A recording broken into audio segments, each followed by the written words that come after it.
"Where are we going, Mum?" as she led me by the hand and started to walk down Napier Street, Fitzroy. "We are going to see your dad." "Where is he?" replied the 4-year-old. "He's down in the cells of the Fitzroy police station." "Why?" says I. "I was told that I talked too much and then was ignored." There he lay between the steel bars of the cell, on a cold concrete floor covered with a blanket. Over his head, dead drunk, was he. Not a word was said that I can recall as we walked out of the police station doors. I never saw my dad again.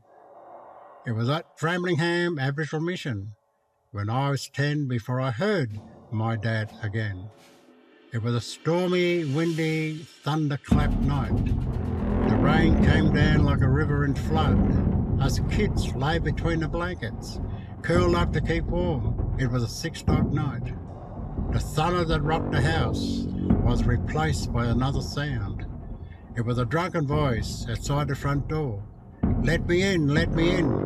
And then the fist in the boot, hammering and kicking the door. "Let me in, let me in." My mum yelled out, "Go away and leave us alone. Go away and leave us alone." The hammering and kicking of the door continued. The drunken voice got louder and was yelling out, "Let me in, let me in." Us kids shivered under the blankets, not from the cold, but from fear of the unknown drunken voice behind the front door. Mum called out to us kids to hurry and get out of bed. "We have to go." We're all left with nothing but what we wore. No time even to put on our shoes. The last thing we heard as we fled through the back door were the fist and boot hammering on the front door and a drunken voice yelling out, "Let me in, let me in." We fled down the rain-swept muddy road to Auntie's place a couple of k's away down the road. Mum told her auntie and uncles that her dad was drunk and he was trying to break down the front door. Our 2 uncles left to sort him out. I learned years later that the uncles found him, my dad, staggering across and down the road. He had both of his wrists held out in front of him.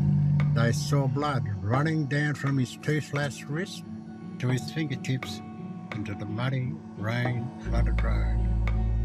He had broken the windows in his attempt to break in, and some broken window glass was embedded in both wrists. He disappeared after this night. We never knew where to. During my early years, I was known as a Clark, my mum's maiden name. As a teenager, it didn't feel right, and I felt guilty that I denied my father's name, which was Berg.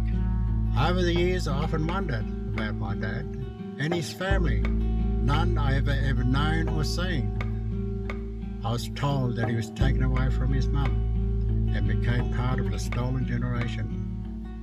He was like thousands of other Koorie kids who became part of the stolen generation. They lost their identity, dignity, pride and spirituality. They fill the prisons of today. Who should we blame for what they turned out to be? My sister saw her dad before he passed away. Rest in peace, Tim Berg Sr. I'm very proud to bear your name.